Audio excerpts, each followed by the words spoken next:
What's up, everyone? Welcome back to Every Week We Follow, the Ultimate Villa fan channel. Gary, are you in a singing mood? I'm doing this just for the fans because they deserve it.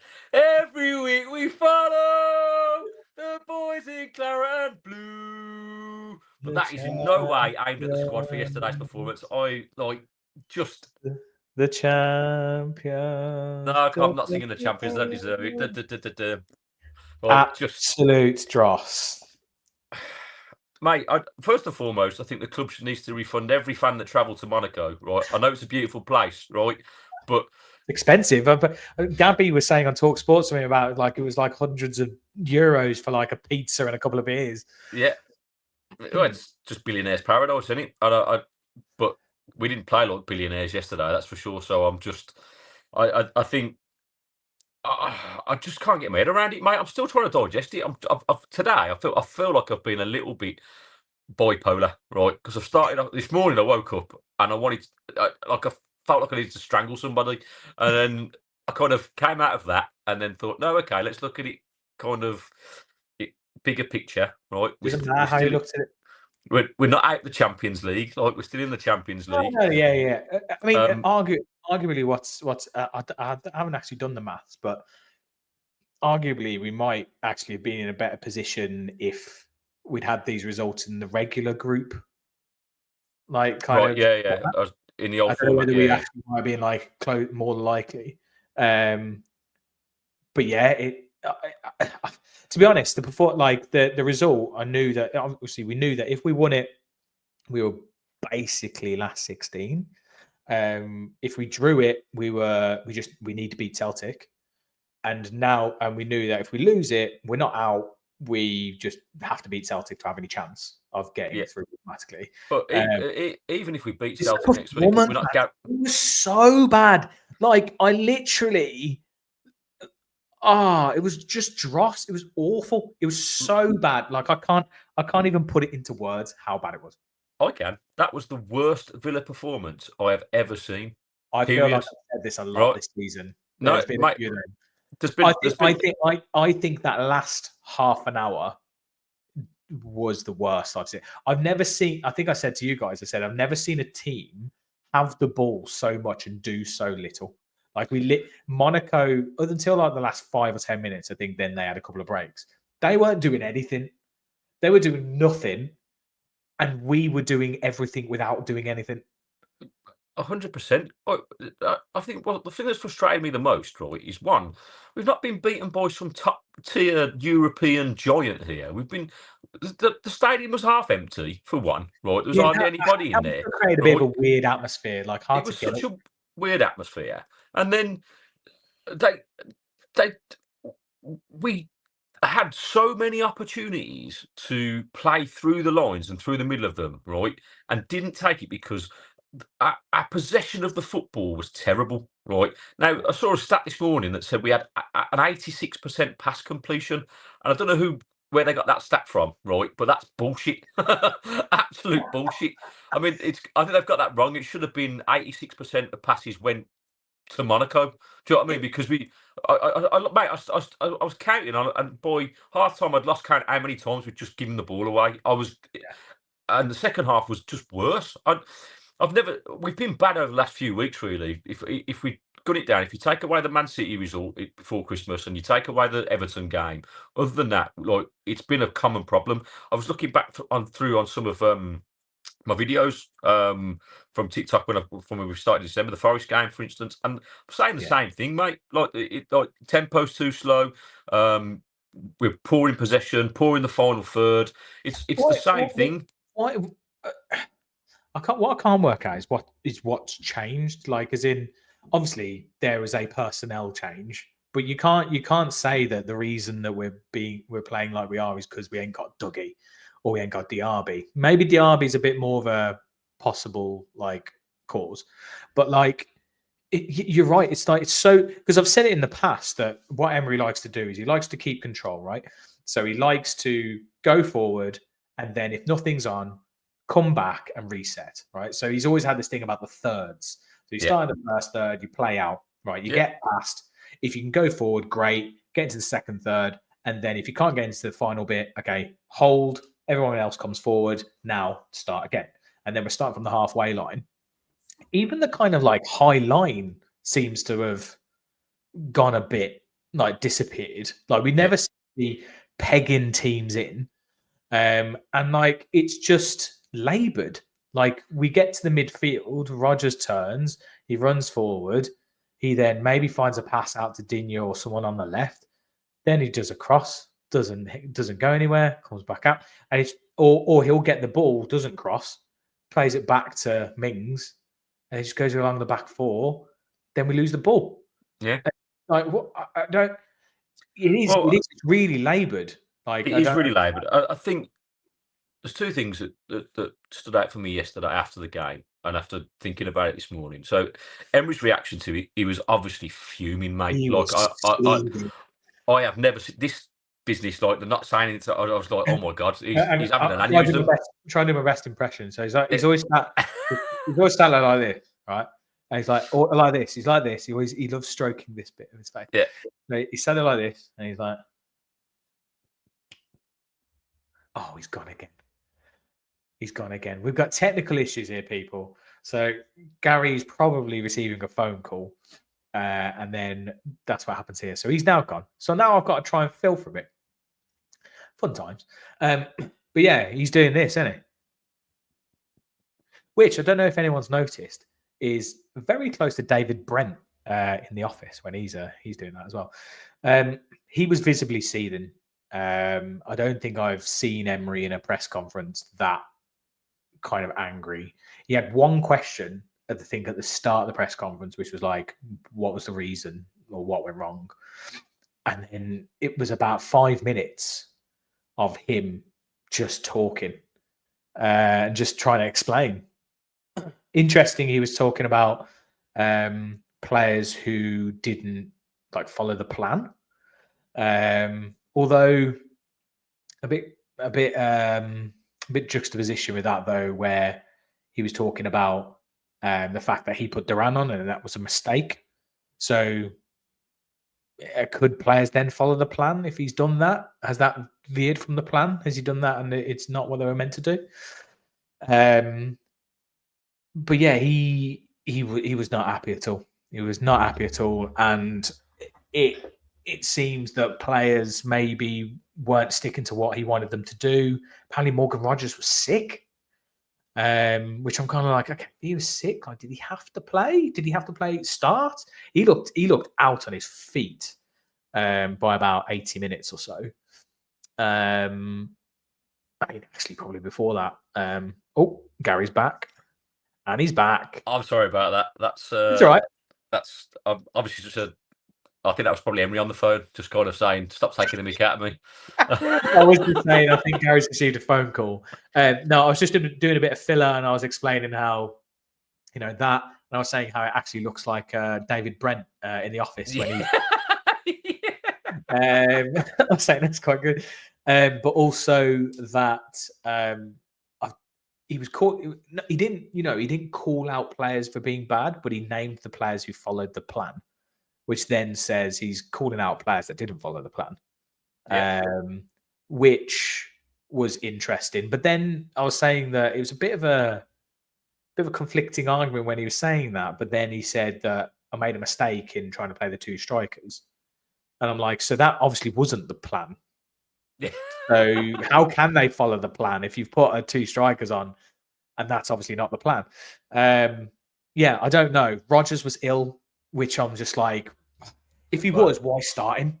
Well, first half, I don't think Rogers was too bad. Second half, he was dreadful. No, like he couldn't. He must have been dead. He looked dead. He looked played dead. every minute, mate. We look so tired, and I think just going back to your point about how laboured we are. Like, I've got no problems with the way Emery plays. I think it's probably the right way to play football.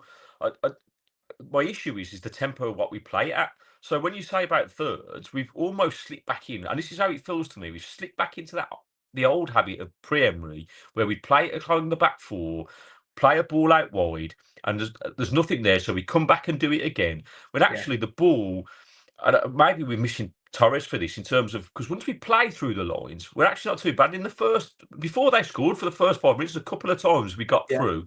I've got to shout out Emery Buendia, because I mean it's a well, I mean, what Emery did, Emery Yeah. spoke about him for a good 20, 30 seconds, being like, he was excellent. Mentality, endeavour. He was the only one that was trying to make stuff happen. Don't get me wrong. That ball for Watkins, I mean, obviously we're going to Watkins. That ball for Watkins was... I mean, don't get me wrong. He's still got the same Emery traits. There's a couple of times where he got the ball and he tried to play some stupid backheel pass through the middle where Digne was free on the right twice. He did that. And I think, mate, just get your head up and stretch the play. We'd have been in. The second time he did it, Digne would have had a free running on goal. And he tried to play it to Watkins, and then Watkins was marked by 3 players. And like, mate, come on, like just bit of vision there. So, but he also hasn't played for so long. I didn't know what to expect. So I was amazed when he saw him starting. I was like, what? Because we talked about Bogard possibly starting. He did come on, but relatively. Nothing. The game was dead. All the subs didn't really do anything. It looked like we lost all balance. I do agree. Like, we've talked about Duran and Watkins playing together. I agree that I think it did massively affect. I think we were poor from the second that happened, but it was because of the way they were playing. They were both too narrow. I would say that you don't play like that. They both played in the same. They're both occupying the same space. Like, you've got to say, look, if we're playing with the pair of you, one of you's got to go out wide. Yeah, we don't want to up top. We want Ollie to go out on the left. Or just mix it up. Get the two of them to do it. Like, we know Ollie can do it. I don't know if Duran can, but you can easily just say to him, like, they're professional footballers, mate. You just go, look, between you, the two of you occupy these two spaces and work off each other. But they were just so close, too close together almost. I'm all for strikers kind of forming a relationship and working off each other. But if you're under each other's feet all the time, you don't have an option. You've got to have the out ball for one of them to hold the ball up to enable that play to start. And because of the way we played yesterday as well, like, it didn't matter. Even if they'd have done that, we were so crap in possession. Like, every time we tried to play a through ball, it was either directly at a Monaco player or it was just so way off where it was supposed to go. Was any of it? Do you think any of it was them stopping us playing? A little bit. That they had. There was stuff in the commentary where they were moaning about the pitch, right? Like, as in the pitch, but that's no excuse, really. Like, we've played on some terrible pitches. Yeah, I mean, the pitch didn't look great, but I'm not going to use that. There's no excuses like that. If I'm honest, and I'll be honest, I don't think Monaco did stop us from playing. We were just, if we'd have executed the passes better, we'd have been able to play through them. The commentators throughout the game were saying that Monaco are in a poor run of form. They're like us. They've made loads of mistakes in the last few games, and it's cost them. They were there for the taking yesterday, and we just didn't turn up. If we'd have, is that a little bit of a hangover from the Arsenal game? Because that second half in the Arsenal game was massive, and I thought that was one of the best halves of football we played.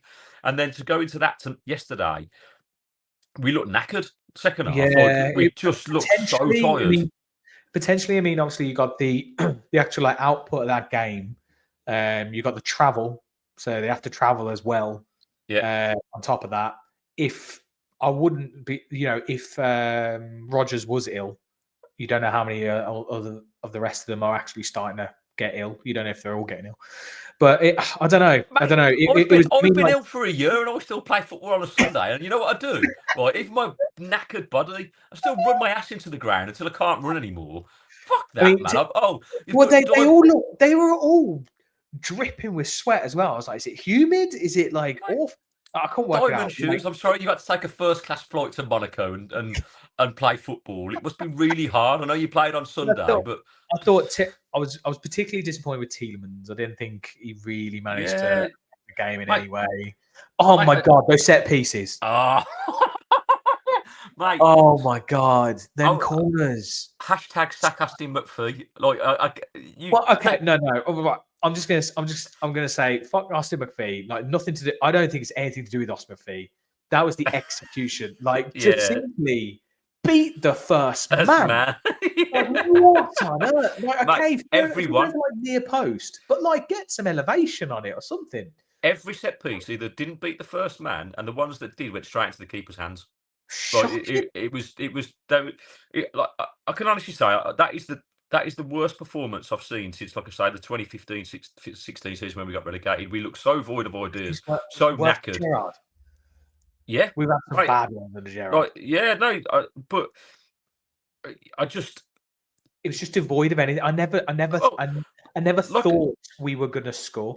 No. Oh, just in terms of the execution of each player, like even though, like I say, first 10 minutes we did have a lot of the ball, but God, like you said at the start, we just didn't do anything with it at all. Like we made it easy for them. Again, we go back to the set pieces, and you've got the goal. I mean, first of all, Mings makes a mistake. So it starts there. The pass is terrible. Like it plays Tillemans into trouble. They get a corner. He did quite a few of them. He's kind of like he's lazy, kind of pass that a little bit short.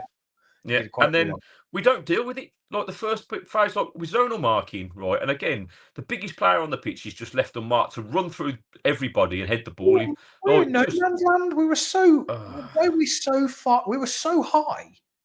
And I was like, well, the second the ball went up and there was there was a second ball, we were never getting it. I was like, is there one player anywhere near it? I mean, even trying to ignore that was terrible. Should Emery have done better with the initial save? He pushed it straight into the air. Could he have tipped it over the bar? I mean, it's a good save, but I'm not blaming Emery. He's far too good. I'm clutching at straws, mate. But I'm just I mean, it was a poor goal to concede, but it shouldn't have mattered because no, it shouldn't have. We were miles good enough to score 2-3. So let's talk about my two favourite players then, because in the first half, right, both of them had glorious chances because there were moments, mainly through Buendia, where we did break those lines, and I thought if we can continue this, we're gonna batter these because there's gaps in between their midfield and centre half pairings, and we exploited it well. We got into good positions. Bailey is a complete waste of space, mate. I don't know what's happened to him, but yesterday was his chance to shine with Marlon coming through after these next two games. I think he's got to go. Like I think he's done. Fucking really? Yeah, mate. You reckon it gets to the summer and he's going? Yeah, mate. I wouldn't. I'd put him in the 23s now. I'm sorry. Like he's like Paul Lambert. Mate, I've lost my patience with him. Right, he has had plenty of minutes this season, plenty of minutes, right? He went through that run of form of 5-6 games where he was terrible and he played every minute, right? And I know whether he's going through something personal or anything like that, but we don't know him personally, so I don't give a shit about what he's going through in his personal life. It's about football, right? And he's not performed, and he's not performed consistently. And yesterday was one of his worst performances. He had a great chance to go. And then he just lay on the floor holding his face. I was like, get up, you! What are you doing? That was a joke. And then he had a chance to go one-on-one, cut inside and whip it like he used to do. And then went on the outside. And what are you doing? He's just and then he had a great chance. I don't know. I think it might have been Watkins who played him in, and he just what Bailey of last year would have curled it to the far corner, and he just hit it straight at the keeper. But he's off balance and he's low in confidence. So, but these are massive chances. And then the Watkins one at the end of the half, mate. Watkins, he's got to score. He has to score. And if you look at that level, if you want to get results, you need to be better. That was such an important moment. Mate, if that goes in, we win that game. Yeah. And it's one of those where yes, the keeper makes a great save, but if you watch it back, he doesn't connect with it well. He scuffs it. It, and it enables the keeper to save it. Durant lifts out of the keeper. Well, bladders it's that hard that he's past the keeper before he even moves. The fact that he scuffs the shot enables him to save it. And so basically, we go in at half time 1-0 down, and even that gave me a little bit of hope because I thought, there's gaps here. We can, we've created some chances there, and then second half, rock it up the backside. Let's come out and have a go at them. Like we have a couple of games, yeah, and then the second half, mate, it's the worst second half performance I've ever seen. The longer it went on, the worse it got. It wasn't, it was the worst. It was the worst attacking performance I've ever like. So I've seen us have second halves where we just got like Spurs, for instance, where we just got overrun, we got completely battered, and we just conceded loads of goals, and we just open holes everywhere, and it was rubbish. Yeah. This was just like devoid of any idea of what to do going forward, because they were, like I said, other than like the last 10 minutes or so where they got a couple of breaks, they were not threatening us No, not at all. at all. Their plan was obviously That's it. Have to microphone. Go on, James. Get over it. What, Collins? their tactic was obviously right. Let's sit. Let's kill this game. The next 30 minutes, just sit on. They're going to come at us. They're going to come at us all guns, and we've just got to see it out. And then They we'll try only and needed a draw, didn't they, to guarantee their yeah, qualification to the 24. yeah. So the win's massive for them. Look at the way they celebrated at the end. Like the players, That's unbelievable. like it was like they'd won it. Do you know what I mean? It was just ridiculous. Which says a lot, because they've had like you say, they'd won 2 in 8, and we should have been good enough to beat them. But this is my concern, is that. And we spoke about this like quite a lot, that because the club are promoting a Champions League club, that's something we should be aspiring to be on a regular basis. But we're a million miles off it, mate. I think the last few weeks, months, even since beginning of December, really, we've just looked like a middle of the table squad. Like we just haven't had the level of consistency and the quality in the final third to really punish teams. And we've been, like I was saying earlier, though, what has changed? I don't know. What is it? Don't know. Is it just the pressure? I think. Is it like just the level that Emery demands and the intensity and the detail that goes into just training the players?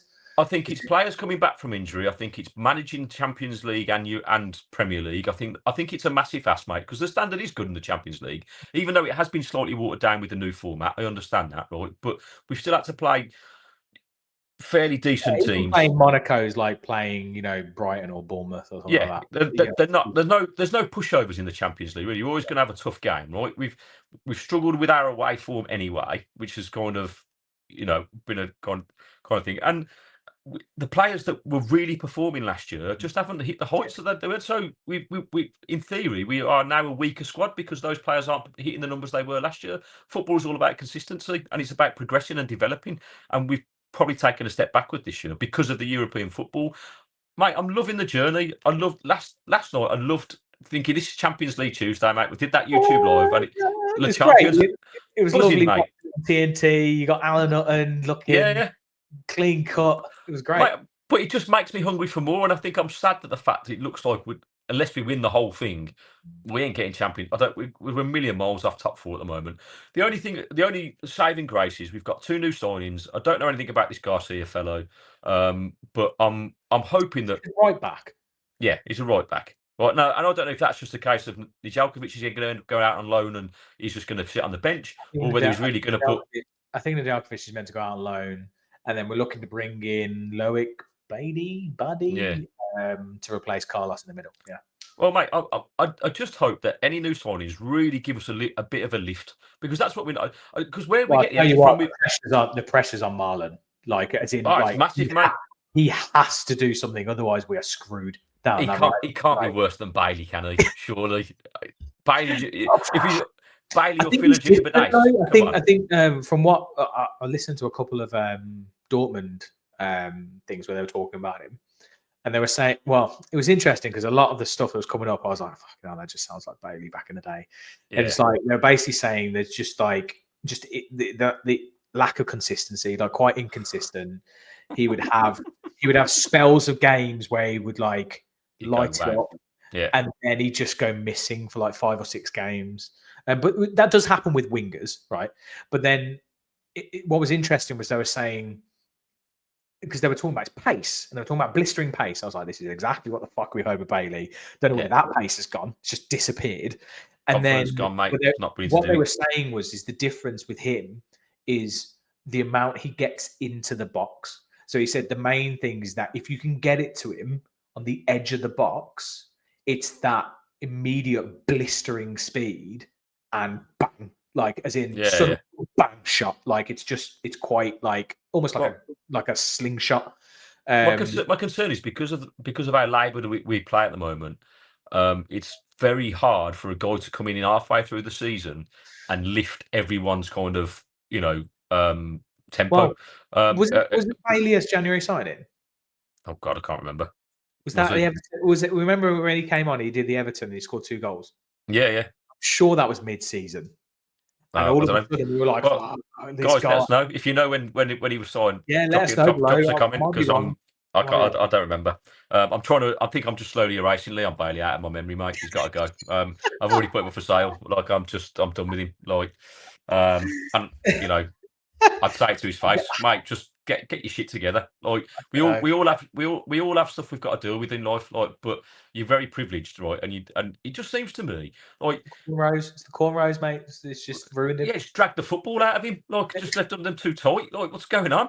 Like, it baffles me that you work so hard, and they do work so hard to get to that level, right? Of course they do. You know, to Apparently, not have him and his dad walked across fields or something to Yeah, go to every club or something mental. Right, I've seen the kid videos. I'm Leon Bailey on 14 one day, and like I've seen them. Like it's brilliant. Like, but you get there and you get the money, and all of a sudden you just lose the ability to know what you did to get there, which is hunger and the desire, mate. That is all you need at Premier League level to be successful, and we've shown very little of that this season. And I still live in hope that, with 18 games to go in the Premier League and the rest of the Champions League games left, that we can find it from somewhere. Forget about performances. Forget about like what we moan about on Airwatch and stuff. Like, just show me the desire that you want it, that you want to try and do. And if you come short, you come short. Every Villa fan I know will be buzzing and cheer you on, and we'll be back next season. We'll spend the money and we'll come and support you. But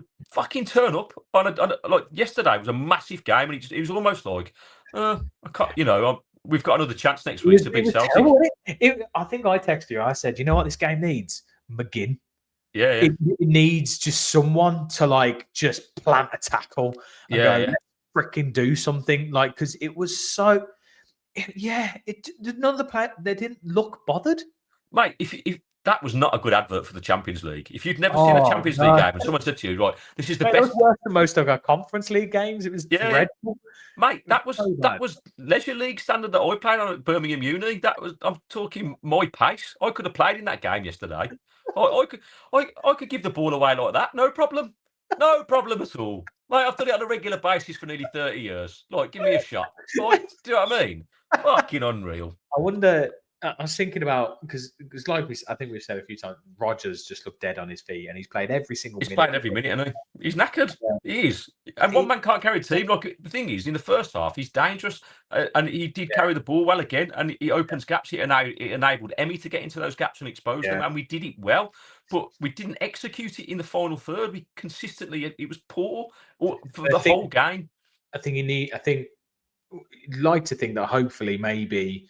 If we can play, give him a rest. Play Ramsey on the left. Put Buendia up at number 10 because he's shown he can do it, and he's done it at this level, and he can do it again. Ramsey's a similar kind of offers some similar qualities to Rodgers in the way that he drives forward and he can create that space as well for me. So he has to give him a rest. He can't play. Yeah, I agree. Can't play him again. But you could argue with Emery's performance yesterday that he deserves another start. You give him a shot. You go give Rodgers a rest and let Emery play in that position and see what happens. The only player that deserves to play. Yeah. Just put Emery on the pitch on his own. Like, he's the only player that deserves to play in that game. But mate, he was the only one that showed any grit. Like, he chased things down, he ran back. Like, he was the only one that I felt like he's playing for his shirt here. Like, he knows he's got an opportunity and he's going to do it. But the rest of them, mate, as far as I'm concerned, they're dead to me. Dead. You're all dead to me. Until Sunday, and then like I'll be back, and then we'll be singing all your praises, and we'll do the preview video for West Ham, and I'll be all optimistic again. And the cycle continues. Every week we follow the boys in claret and blue. My voice is knackered, mate. I can't honestly. And that's from the screaming at the TV yesterday. I'm done talking about this now. I think yes. Thanks everyone for that uplifting chat. But we will be putting out a West Ham preview. We're both going to be there. We're both going to be at that game. So hopefully we might be able to get some like kind of pre-match live and during game live content. Yeah. So watch out for those on the shorts, and then probably put something together for a post match as well. But yes, the preview will probably come out, I think, probably tomorrow, so Thursday. We'll probably put it up. But yeah, as always, everyone, like and subscribe, please, guys, and spread the word. Please comment and share it. Like we've got this. I can't remember his name, but we've got someone who is spreading the word about us in Facebook groups and all sorts. It's fantastic. We just need another million of him doing our dirty work for us, and then we're going to the top, mate. We're going right to the top. Yeah, as always, like, subscribe, pop your thoughts down in the comments. The comments really do help spread the videos and get YouTube to push us. So thank you, everyone. And Gary, give us a sign off. Every week we follow the boys in claret and blue, even when we're shit. Bye. Monaco shit show review. I love it. That's going to be the new name of the podcast, I think. Shit show review. See you in a bit.